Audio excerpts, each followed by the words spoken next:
Hello, welcome back to the AJ Review Show. This is episode 4. Still only 3 films. We're sticking with the prominent theme. 3 really great films. I had a lot of fun watching these and writing my reviews for them. So let's get straight into it with the first film. Cousin. There's him. He's alive. What? The film you have just seen is The Brutalist. Okay, so to start you off with a few facts and figures for The Brutalist, it won Best Leading Actor for Adrian Brody, it won Best Original Score, and it won Best Cinematography. It was nominated for Best Picture, Best Director, directed by Brady Corbett, Best Supporting Actress Felicity Jones, and Best Supporting Role Guy Pearce. Also, Best Screenplay, Film Editing, and Production Design. So more or less every category it could have been nominated for, it was. And honestly, I'm not even remotely surprised. It is another film that I got to a little bit late. I have to admit, its runtime of over 3 hours and 20 minutes did put me off. As I'm sure it probably put a lot of other people off, what I didn't know going in was that there was a very nice interlude halfway through for 15 minutes, came with faded to black. There was just a 15-minute timer come up that you got to go and walk around for, which I really appreciate. I believe they did it for The Godfather as well. So it broke the film up nicely, but its long run time does not surprise me that it would turn people away. But getting into the actual film, I didn't know what the Brutalist meant. I didn't realise it was a word. So Brutalist is a kind of architecture that is very blocky and squarey, thanks to my mum for telling me that. So Adrian Brody plays a character called Laszlo who has to leave Europe after the war. The film starts very shakily. It wants to rough you up and sort of keep throwing you into things that are a bit shocking, so that you feel how Adrian Brody feels. So in his home country, he is a acclaimed director. He's been on magazines, he's done the business, and he's a big deal where he comes from. He's come to this country, he comes to America, he's got nothing. He's got nothing to his name whatsoever. So he meets his cousin and begins to work for his cousin's wardrobing and designer company. Through that meets this eccentric, I'm going to guess millionaire, played by Guy Pearce.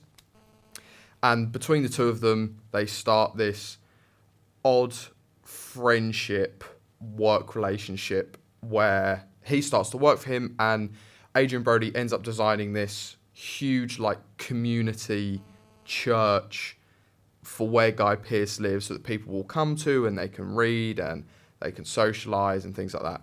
These are yours, yes? Yes. All of them? Yes. My buildings were devised to endure such erosion of shoreline. So that's kind of the rough idea of the film. Later on in the film, his wife also joins him and his niece. So his wife is played by Felicity Jones. So that's the rough idea of the film. What do I think of it? Besides it being too long, I'm just going to get out of the way. I thought it was at least 15-20 minutes too long. And towards the end, there is something that is, towards the tail end, not near the end, but there is something that's absolutely shocking in it. Genuinely shocking. And it took me massively by surprise. And I think it took a lot of people by surprise in the cinema. Again, I don't do spoilers, but there is something almost obscene that comes out of it. I thought there might have been a hint at something earlier on in the film. If you've seen it, you'll know exactly what I'm talking about. There was there was a hint at the beginning of the film, but it doesn't really go anywhere. So I dismissed the idea, and then it comes back sort of towards the end. Adrian Brody winning Best Actor for this, absolutely deserved. He is one of the most fantastic actors. If you haven't seen the film The Pianist as well, he plays, oddly, in both of these films, he plays someone who has been affected by the war and is incredibly talented and just sort of trying to find his way. But The Pianist is a fantastic film, and you see the same sort of colours in his acting that you do in this. He is all-consuming in his role. He becomes obsessed with his work, and his obsession is so fascinating to watch on screen. He absolutely deserved the Oscar. They do not want us here. Who do you mean? The people here. They do not want us here. Very, very tight year for Oscars. A lot of incredible nominations. but it was just well deserved. It's a shame he yapped on so much during it. I don't know if you've seen the thing of Cillian Murphy's face in the background while Adrian is speaking, but it's quite funny. Best cinematography win, again, well deserved. There is a number of shots with him on a coach or on a bus, and for some reason that's just the shots that are really sticking in my head for the film. A couple of shots when they go to Italy to try and find some marble for one of the builds also looks absolutely incredible. And the other shot that I thought was very nice is when his building is getting made, there are some low angle shots from the ground that just really impose what he's doing. So best cinematography, again, well deserved. Does it deserve to beat Dune 2? I don't know. I'm not the committee. I thought Dune 2 was just fantastic for cinematography, but, well deserved nonetheless. And best score, again, just a very imposing soundtrack. The film does heavily centre around his need to be the best and to just keep going no matter what it costs him or his family. Absolutely have to talk about Felicity Jones. She's not in it from the start of the film, but there is communication between the two. When she comes into the film, she absolutely steals the show. Her performance is groundbreaking and heart-wrenching, to be completely honest.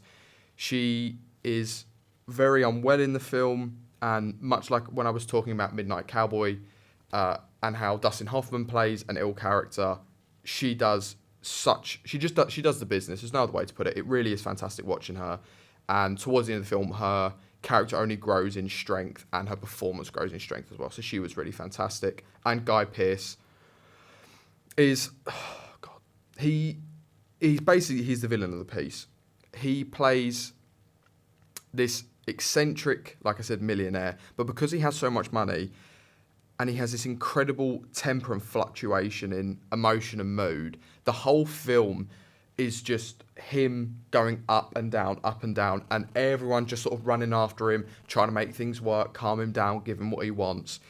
I'm not surprised he didn't get the Best Supporting Oscar because Kieran Culkin did, but if it wasn't for Kieran Culkin, I think he probably would have got it. He is fantastic in this film. Out here to join me in looking forward toward the future. When dogs get sick, they often bite the hand of those who fed them, until someone mercifully puts them down. I do want to give a little nod as well to Raffi Cassidy, who is the niece of Adrian Brody's character. Doesn't speak a whole lot in the film. I'm not sure if she really says anything. She's sort of a traumatized child from the war, but she is also just fantastic to watch. It always amazes me how someone can act to be ill or doesn't say anything or act to be blind or anything like that and make it so believable. I mean, again, just this film was chock full of really just great performances. It's an unusual story. It dragged on a little bit too far. The pacing was good and it does get to where it needs to go. Towards the end of the film, it does sort of get to the main point and everything begins to circle around that. I would give it 4 stars. It's a great film. It's just slightly too long. All the performances are fantastic. And if you can still get to see it and you've got 3 hours and God knows what else to spare, get yourself to go and watch it. That's The Brutalist.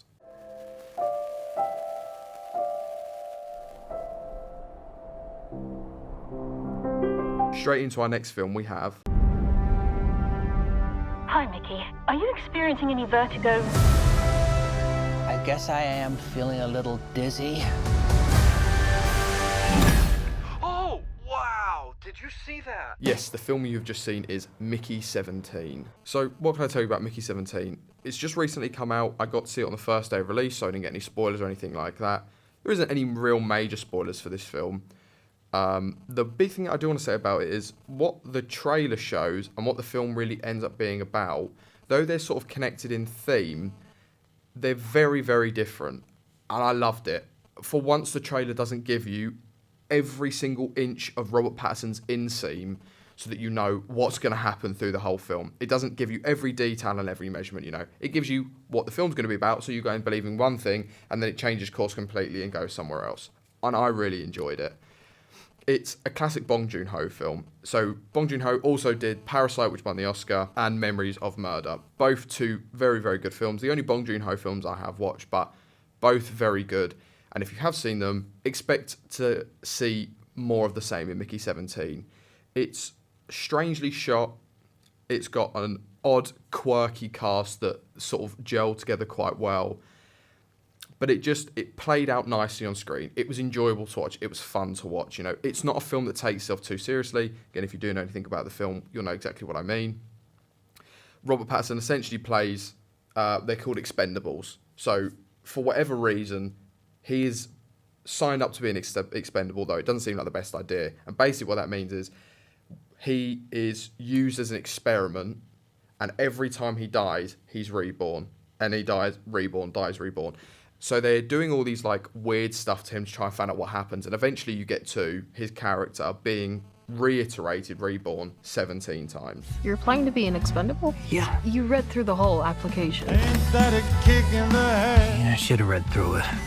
Some other stuff happens after that, and that's sort of where you find the crux of the film. So along with Robert Pattinson, you have Mark Ruffalo. Mark Ruffalo is fantastic in this film. I didn't think I would ever find two actors who played the Hulk, Ed Norton and Mark Ruffalo, to be as good as they are acting. Mark Ruffalo plays an eccentric, Hitler-like, Trump-like. He does the Trump dance at one point. He plays this crazy leader who's also just sort of riddled with his own insecurity and constantly looking for approval and thoughts from his wife. And he's just fantastic in it. He is so interesting and captivating to watch when he's on screen. He's just all over the place. If you've seen Poor Things, you know exactly what I mean. You can't help but look at him. Even when there's a scene in a dining room where he isn't really at that time supposed to be the centre of attention, and yet somehow you're still just like, bloody hell, like, what is Mark Ruffalo doing in the background there? You know, he's still so interesting to watch, and he plays the role fantastically. I can't help but think he probably would have got some award for this role just because of how good he is in it. Along with Pattinson and Ruffalo, you have Naomi Ackie, who is Robert Pattinson, who is Mickey's like lover and girlfriend. She's very strong. I wasn't crazy on her role, but she does play it in a strong way. She's basically the only female lead in the film. And she's interesting to watch on screen. She doesn't bring a whole deal of acting ability. She is just very angry for a lot of the film, especially towards the end, but she brings in what she needs to.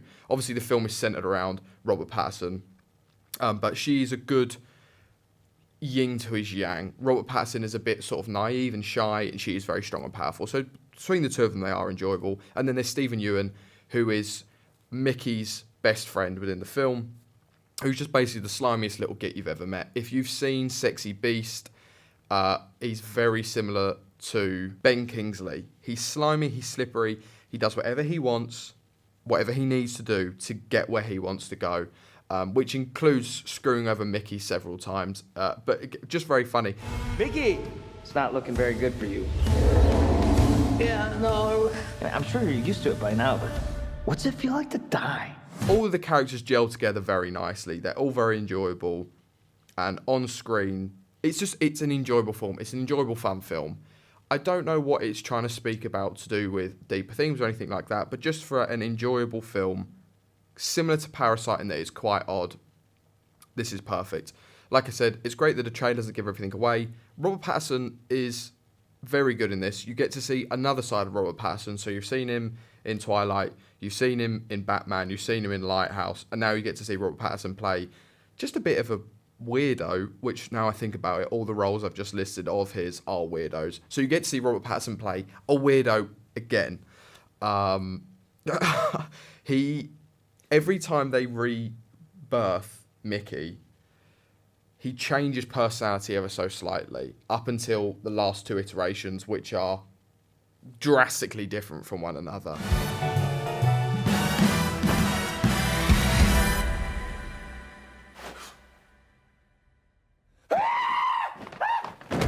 Why aren't you dead?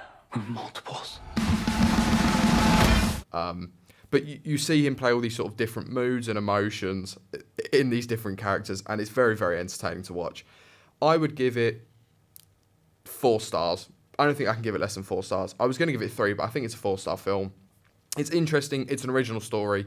Like I said, although the idea of the film changes as it goes on, the theme kind of still stays the same about things changing and how maybe things shouldn't change and things like that. But I would give it 4 stars. It's a really great film. It's very fun to watch. It's got quite a lot of laughs in there. It's well acted, it's well written. And that's Mickey 17. I don't like you, but I'm you. I'm not you. I'm gonna kill you. Oh, wait. He's alive. It's fine. Last up on the roster, we have...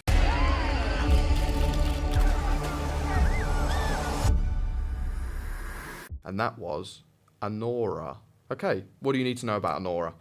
If you don't know anything about this film, I didn't know a huge amount about this film. I have to admit, I'd heard about it once from my brother, and then I watched it, and I saw everything about it at the Oscars, and then I watched it, I was like, oh, okay, I understand what the fuss has been made about, and I think I probably benefited from not knowing too much about it. So, to give you a little overview, Anora, who is played by Mickey Madison, is a stripper.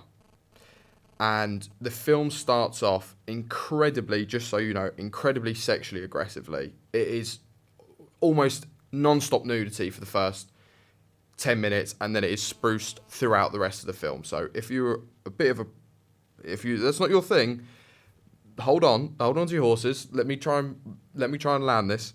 It is from the off. It is genuinely the only film I can say that the sex in it actually furthers the plot. I've never seen another film that sex furthers the plot or nudity or anything like that, and you'll probably never hear me say it again, but it actually does further the plot, and it does kind of prove and say something. It doesn't prove anything in Poor Things. It doesn't, but in this, it does. I'm willing to admit that. She's a sex worker. She meets this horrible little idiot called Ivan, who played by Mark Eiderscheiden. I'm not going to try that again. Basically, she meets Ivan, who is the son of a very rich Russian who has come to the States to basically just have a good time and party. So the two of them meet, and they end up getting married, and the story is sort of that the Russian family do not want them to be married, and it plays out from there. Straight off, Mickey Madison plays Anora. She goes by Annie in the film. She is excellent. She plays a strong but insecure role, and she basically, because of the work she does, to get the money that she earns, she has to be whatever the person wants her to be as a stripper. I don't know anything about this industry, but this is just what I can get from the film. She has to be whatever the person wants her to be so that she can get the money from them. And this continues through the rest of her life. She doesn't really have a whole lot of personality on her own until she's sort of pressed hard. Hi, I'm Annie. You don't have cash? Let's go to the ATM. Well, we could go chill out in a private room. I got a kid who wants someone who speaks Russian. My Russian is terrible. I can't even roll my R's. All the roles in this film, though, are well acted, but Mickey Madison absolutely deserves to have won the Oscar. The film also won Best Picture, Best Director, Best Original Screenplay, Best Edit, and was nominated for Best Support Actor for Yura Borisov. Yura Borisov was fantastic. So he plays Igor, who is like the cool Russian in the film who interacts the most with Anora. He's fantastic. Really, really enjoyable on screen. He's very blunt and short and to the point, and it makes for a very interesting dialogue between Anora, who is incredibly mouthy and loud, and Igor, who's just like, no. Yes. No. It's very funny. The two being so different, they clash, and it's just really amusing. So the three Russians, Igor, Taurus, and Garnik, are there to take care of the slimy, horrible little twat, Ivan. Иван-Джан, открой дверь, пожалуйста. Vanya, should I call 911? Ты женился на какой-то проститутке? What? Это она? Obviously, things go horribly wrong because Ivan gets married, and that sends ripples through the family. Now, Ivan's mum and dad do not live in America, so they're informed out there. And between the sort of absent parents and Ivan and Anora and the three Russians, there's a lot of scenes that normally would probably be quite boring, but actually work really well in the context of the film. I really loved it. Despite its lot of graphic sex, it also has It's really well written. All the characters had very clear motivations for what they were doing. The Russians in it basically didn't want to get their heads cut off by his mum and the dad. Ivan, I hated his role, but it was well played. But he just wanted to have a good time at basically everyone else's expense. And Mickey Madison, I think throughout the film, wanted to believe that she could be more than something that she was. And a lot of that comes crashing down around her. The last scene in the whole film was easily my favourite. You get to see a side of her you haven't seen before, and it just plays wonderfully. But every character in this, they don't do anything that's out of place. There is character progression, but they don't jump from A to C. You get A, B, C. It's not like, oh, I'm good, now I'm evil. You get to see why everything happens the way it does and why they behave the way they do. And it just made for really entertaining watching. Fun soundtrack to go along with it as well. I'm sure you can imagine there's quite a lot of scenes in strip clubs and stuff, so there's quite a lot of just lively music as well as some Russian music in there as well. Just honestly thoroughly entertaining. Like I said, all the character motivations are clear, the script is well written, and everything about the film just made sense. Like I said, fantastically, and we are incredibly lucky at the moment to have had so many original films been made. This is another one that you're never going to see another film like this. It's kind of like Pretty Woman. I've never seen Pretty Woman, but just from what I sort of know about the film, it's kind of like a Pretty Woman, just a bit darker. But you're never going to get to see another 3 films like I've spoken about this episode. I would give Anora 4 stars. It's been an episode of 4s. I would honestly verge on giving it 5 stars. Although I can see what the sex and nudity and drugs does add, it still doesn't make me want to see it any more than I already have. Really is a great film. Mickey Madison's fantastic in it. I look forward to seeing what she goes on to do next. And that's Anora. What is that? Is that a butterfly? Yeah, it's a butterfly. You're so classy. I know. I got dollar signs like a real hoe. Yo, did you pick up milk? Do you see milk in the fridge? No. Then I didn't pick up the milk. Wonderful. Thank you. And there we have it. Another week done. Another 3 films, another 3 opinions that you can either agree with, disagree with, or I don't know, you could just sit on them and think and tell me what you believe over what I've said. Anora definitely deserved to sweep up at the Oscars. It's fantastic. And honestly, if you can get to go and see any of these films, I really would recommend it. We've had The Brutalist, Mickey 17, and Anora, and all 3 of them have been completely cut from their own cord and original. So if you don't want to watch a sequel, get yourself to go and watch one of these 3 films. And that's the end of episode 4. Thank you so much for watching. I look forward to seeing you next week. And that's AJ Reviews. Hi guys, if you enjoyed watching, please drop me a subscribe down below. Leave a like and a comment. If you look up AJ Reviews 101 on Instagram, drop me a follow on there. And the letterbox is just the same. That's where I leave all my longer reviews. Thank you very much for watching.